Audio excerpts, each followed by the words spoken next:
ठीक है बेटा।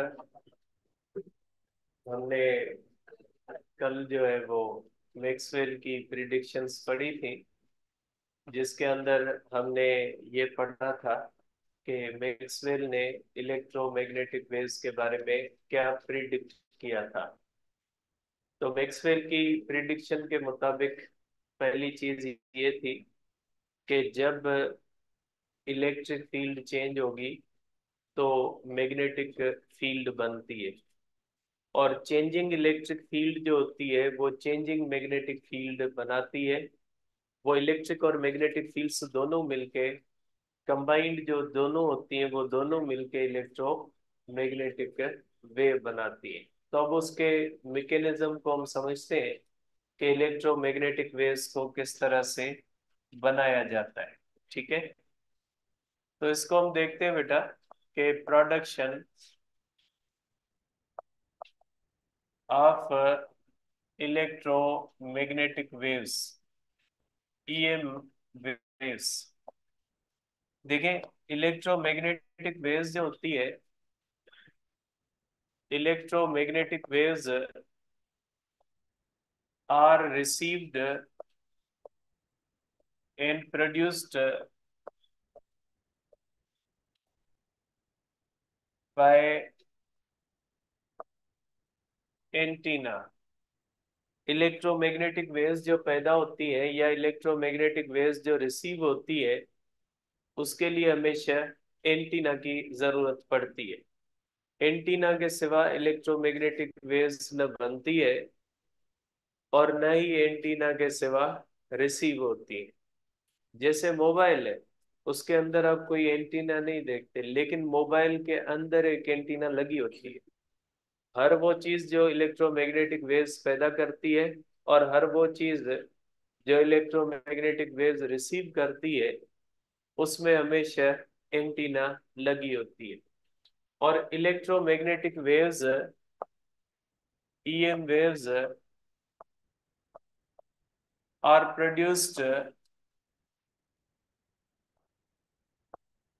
Produced by accelerated charges. जब कोई भी चार्ज एक्सीलेट करती है तो इलेक्ट्रोमैग्नेटिक वेव्स पैदा करती है। ठीक है, और इसके अंदर आप कह सकते हैं कि एंटीना जो होती है, antenna is always formed, antenna is always formed from conductor. Antenna जो होती है वो हमेशा कंडक्टर से बनाई जाती है। ठीक है, अब हम ये देखेंगे कि इलेक्ट्रोमैग्नेटिक वेव्स कैसे बनती है। ये दो तीन चीजें हैं, ये ध्यान में रखिएगा कि इलेक्ट्रोमैग्नेटिक वेव्स को रिसीव भी एंटीना करती है, प्रोड्यूस भी एंटीना करती है। और इलेक्ट्रोमैग्नेटिक वेव्स तब पैदा होती है जब चार्जेस एक्सीलेट करती है। एक्सीलेटेड चार्जेस जो होती है वो इलेक्ट्रोमैग्नेटिक वेव्स पैदा करती है। अब कैसे पैदा होती है इसको देखते हैं।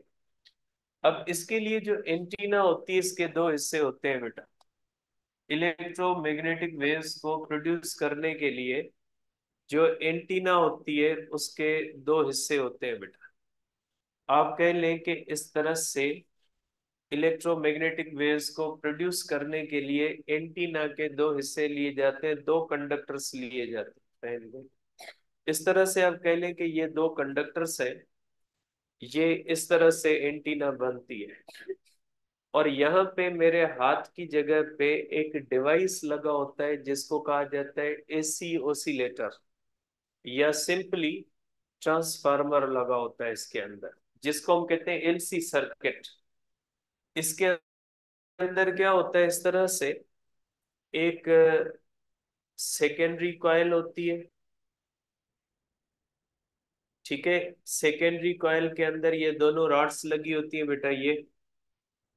ये एंटीना के दो हिस्से, एक हिस्सा इस तरह से सेकेंडरी कॉइल के अंदर लगा होता है और दूसरा हिस्सा इस तरह से सेकेंडरी कॉइल के अंदर लगा होता है। यहाँ पे हमारे पास होती है इस तरह से प्राइमरी कॉइल।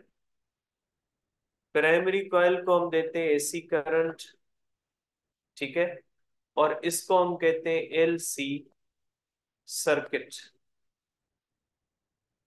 इसको हम कहते हैं एलसी सर्किट, ठीक है।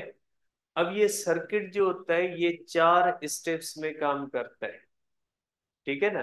अब सपोज करें ये जो एंटीना है, इसका एक हिस्सा जो होता है इसको आप ए कह लें, और इस हिस्से को आप कह लें बी। इस एंटीना के 2 हिस्से और दोनों कंडक्टर के होते हैं, ठीक है। अब ये दोनों न्यूट्रल है, न इनकी इलेक्ट्रिक फील्ड है और न ही इनकी मैग्नेटिक फील्ड है। दोनों नहीं है, इलेक्ट्रिक फील्ड भी नहीं है और इसकी मैग्नेटिक फील्ड भी नहीं है। हम क्या करते हैं, इस एसी ओसिलेटर को ऑन करते हैं।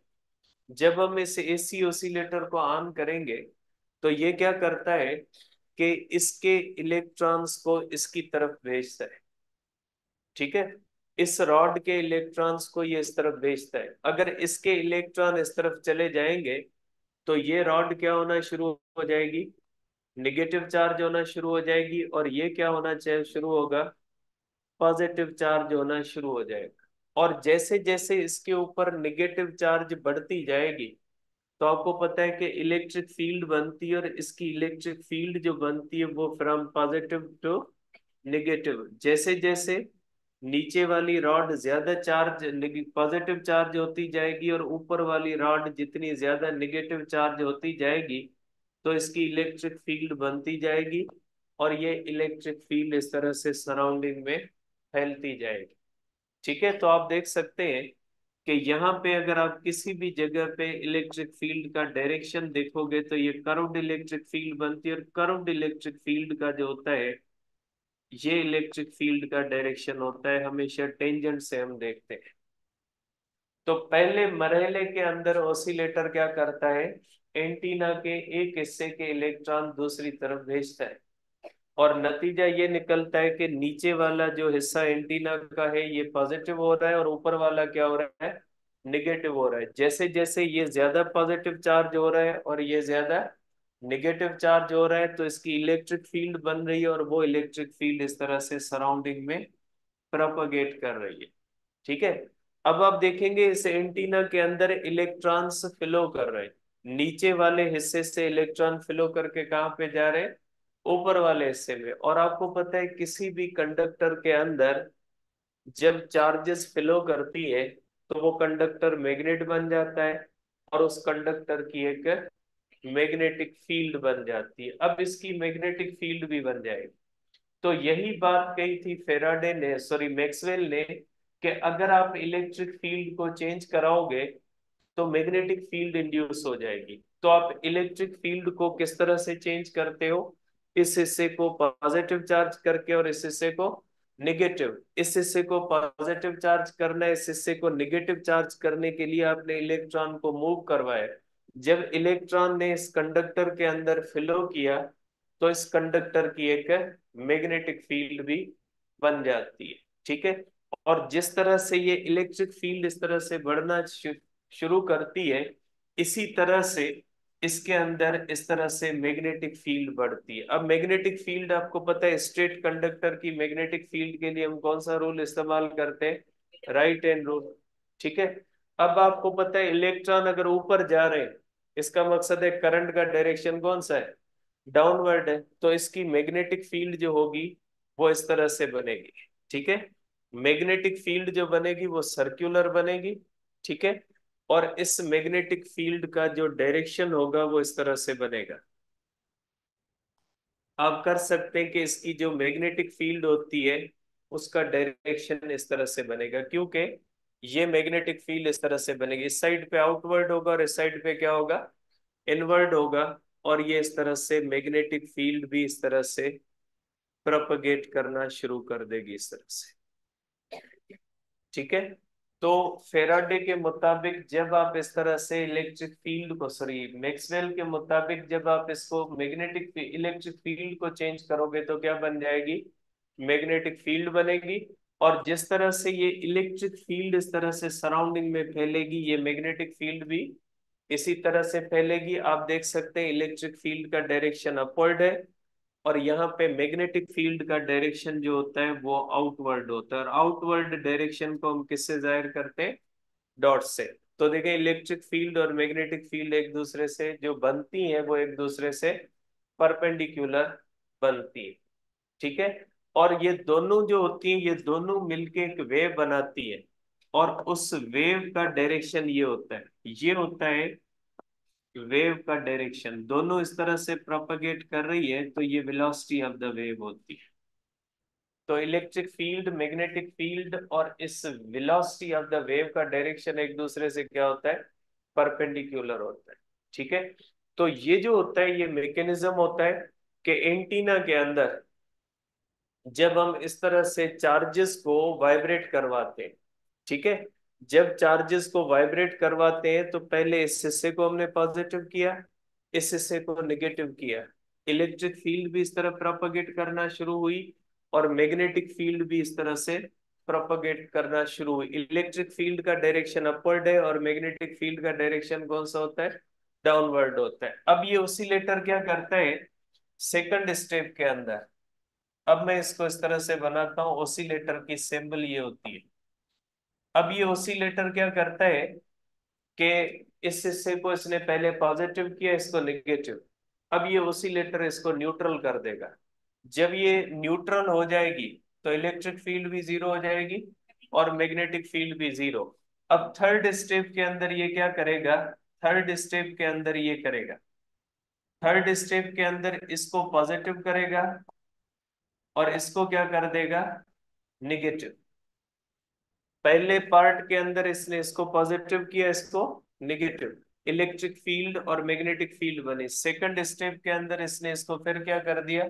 न्यूट्रल। इलेक्ट्रिक फील्ड भी जीरो हो गई और मैग्नेटिक फील्ड भी क्या हो गई? जीरो। थर्ड स्टेप के अंदर क्या करता है? इसको ऊपर वाले को पॉजिटिव करता है और नीचे वाले को क्या करता है? निगेटिव।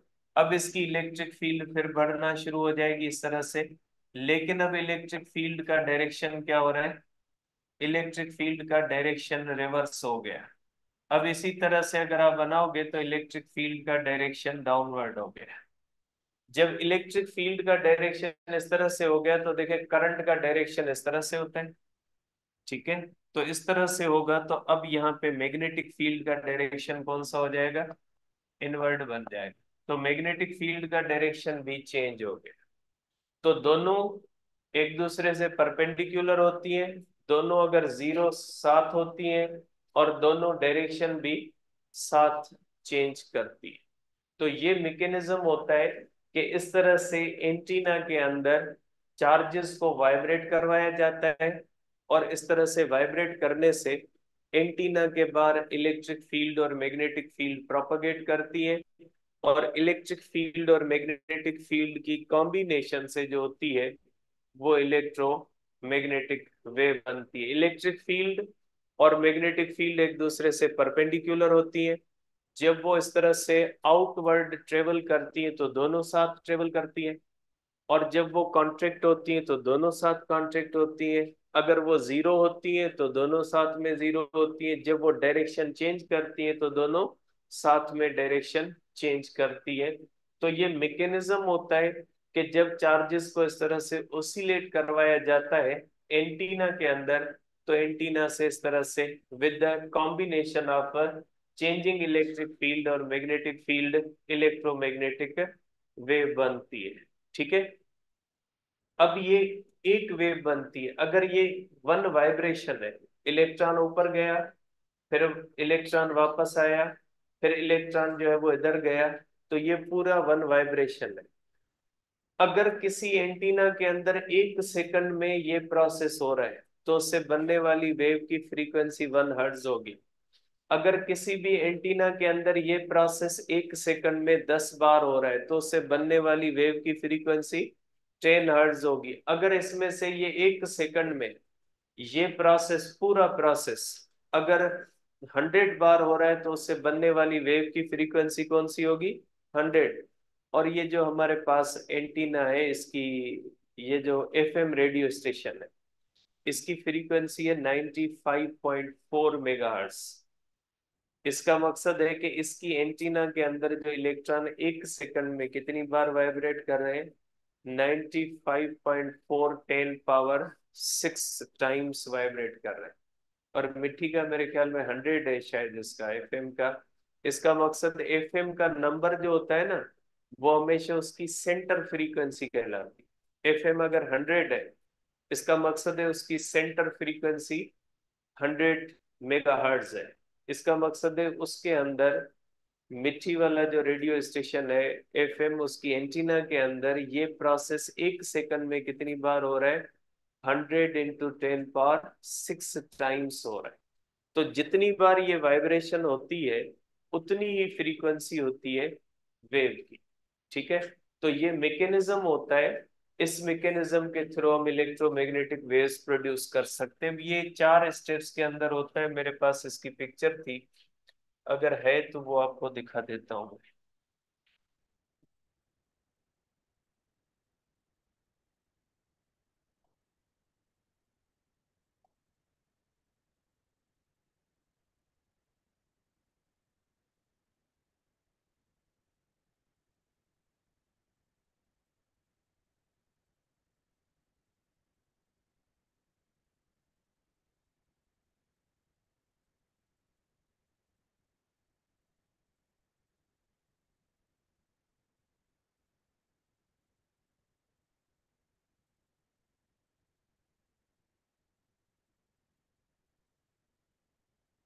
देखिए बेटा, ये जो होता है इस एंटीना के अंदर, ये 4 प्रोसेसेस होते हैं।